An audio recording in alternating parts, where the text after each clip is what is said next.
So we're in chapter 23 of your U.S. history, and part 2, we're going over the Calvin Coolidge Administration, and which is section 3 of chapter 23. So, and during the Coolidge Administration was that time of the Roaring Twenties, and good things were happening for most people, not necessarily the farmers were having a problem during this time, of course, but onto the age of the automobile. So during this time, there was a prosperity of rapid growth of the automobile industry. In 1921, 1.4 million cars were produced in the United States.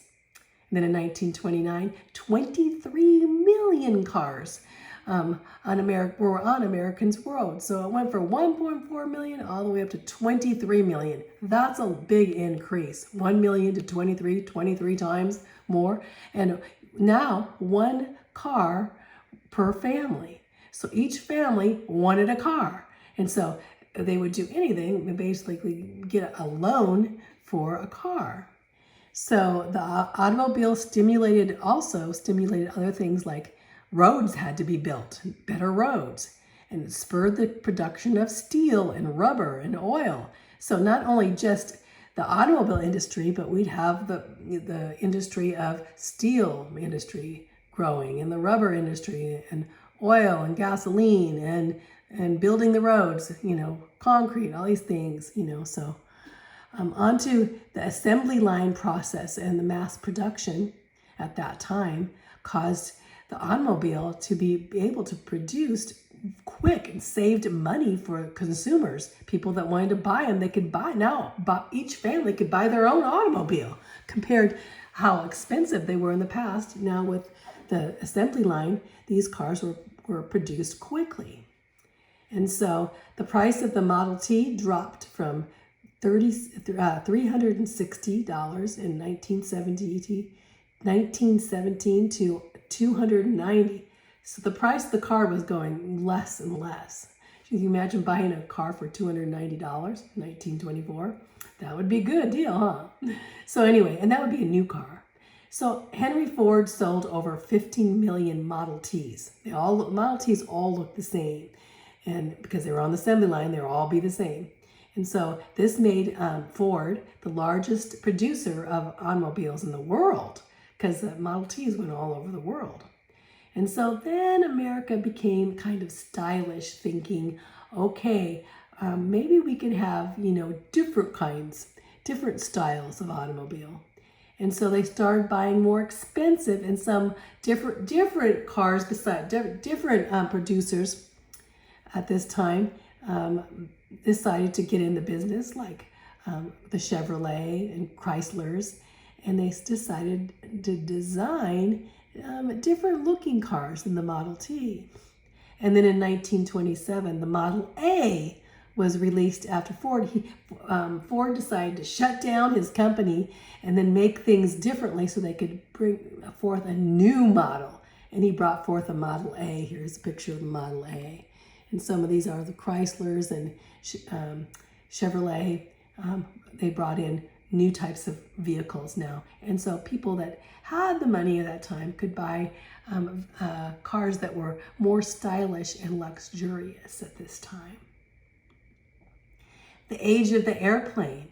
Air travel greatly improved after World War I. Remember World War I, they used airplanes in the midst of war, right?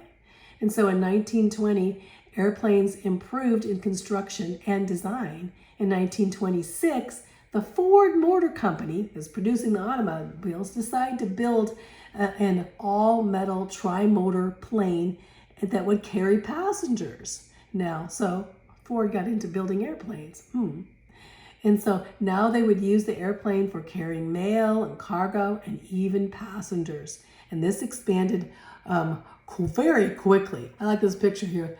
It's this woman, she's like they used to have use the airplanes almost like a circus, and people come, and here she is hanging from this on purpose for a show, hanging from the airplane in the midst. So airplanes became a novelty, but now they were going to be used not only that, but for other services. and especially starting to bring passengers on an airplane was a big deal.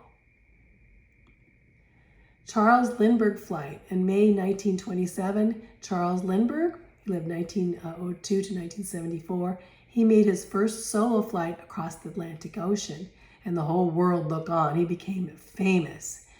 He was 25 years old, and he flew from New York to Paris, and his plane was called the Spirit of St. Louis. Here's a picture of the Spirit of St. Louis of Charles Lindbergh, and he flew this in 33 and a half hours. So now, of course, we can fly that, in a way shorter time with the planes that we have. But that was amazing. And so for 33 and a half hours, he had to stay awake. He couldn't sleep. So, of course, he was piloting the plane. So, but people watched as he got across the ocean, flying across the ocean, the Atlantic Ocean, to reaching that eastern coast, or the western coast, I should say, from our eastern coast to the western coast of Europe.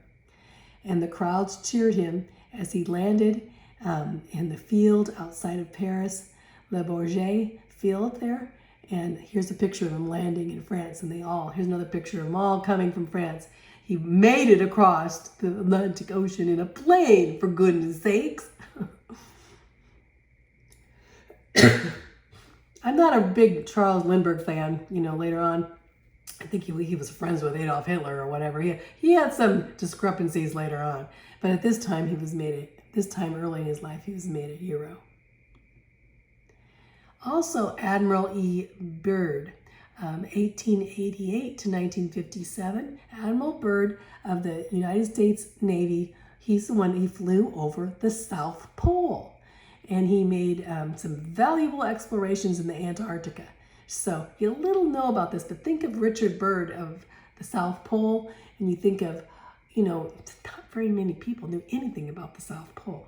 And so he decided to fly an airplane over there so he could see what the South Pole looked like, and ended up mapping out what was at the South Pole. So big explorer, really. But he had an airplane. So let's go back to Calvin Coolidge, words of wisdom from Silent Cal. And some of this is in your book. Calvin Coolidge was known for his sayings, even though he didn't talk much at all, unless it was important to say. What he said is known even today, and it's quoted by many people, and many other presidents actually quoted Calvin Coolidge, So President Calvin Coolidge was known for his character, his frugality, his quick humor, his quick wit, and his good sense. He talked little, so he was known as Silent Cal. So words of wisdom from Silent Cal. Yet many things have been remembered today for his words, even though he was considered Silent Cal. So here's some of the things. Here's one. Industry, thrift, and self-control are not sought because they create wealth, but because they create character. Okay, that's one. There is no dignity quite so impressive and so independence quite so important as living within your means. It says, let's live within our means. If you see 10 troubles coming down the road, you can be sure that 9 will run into the ditch before they reach you, and you will have to battle with only one of them. I like that one. 10 troubles coming? Oh, don't worry. You're going to have to just battle with one of them. Anyway, here's another one. Prosperity is an instrument to be used, not a deity to be worshipped. So when you're prosperous, use that as an instrument. Don't worship your prosperity. Next, if all the folks in the United States would do the few simple things they ought to do, most of our big problems would take care of themselves. I like that one too. Here's, you can't know too much, but you can say too much. So he didn't like to basically say too much. Here's another one. The things of the Spirit come first. Unless we cling to that, all our material prosperity will turn to barren scepter in our grasp. We must not sink into pagan materialism. He said, let's not be materialistic. Let's go back to the spirit. Basically, as Christians, thinking, you can't trust in money, right? Going back to the root of evil can be in that hoarding of money, right? So Calvin Coolidge, 1872 to 1933, was the 30th president. Some other things about him.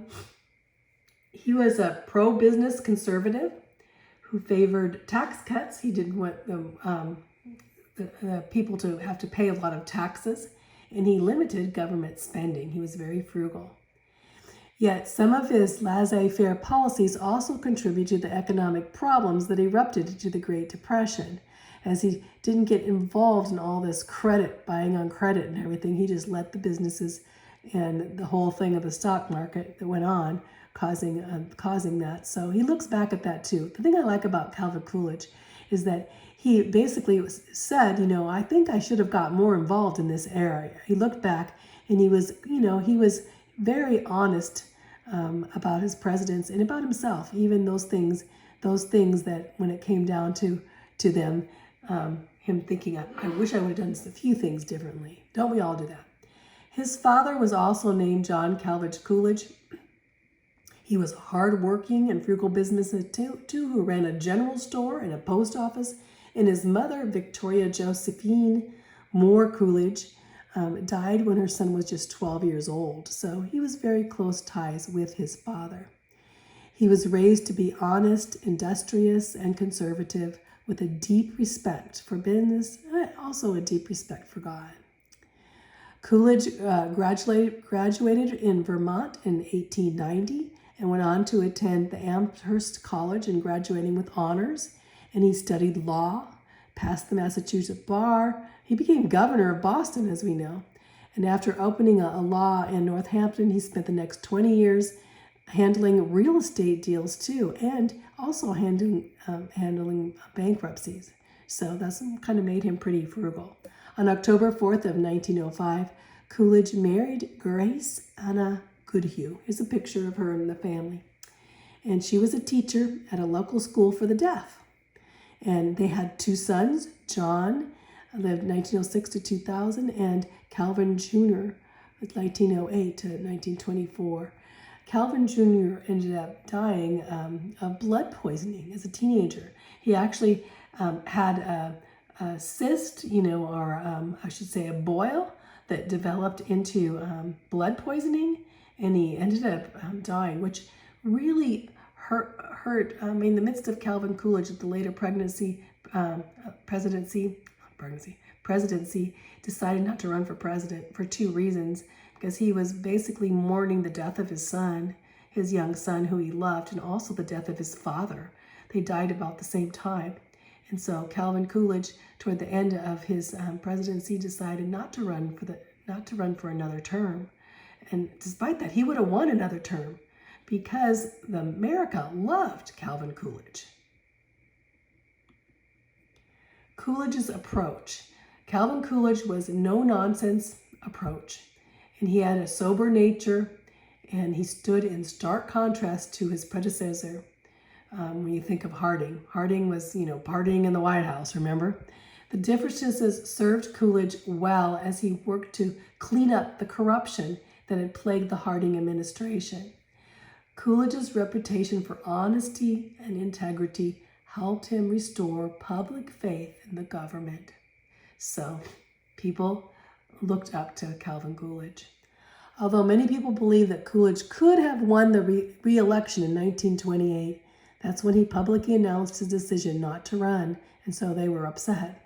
But on August 2nd, 1927, in a simple note he delivered to the reporters at a press conference, he said he was not going to run. And basically the physical strain of the job, as well as the death of his father and his youngest son, had depleted his energy and his interest. He did not want to run another term. Although Coolidge had received a great deal of credit for the prosperity of the 1920s, he recognized himself that he might have borne some responsibility. He should have served the economic downturn that was happening, especially and to do with Americans on credit and loans and what was going on in the stock market. He just didn't really pursue and thought that business should do business on their own. Okay, let's stop there. We'll go on from Calvin Coolidge. We'll go on into the next era of the Roaring Twenties. And that's it for now.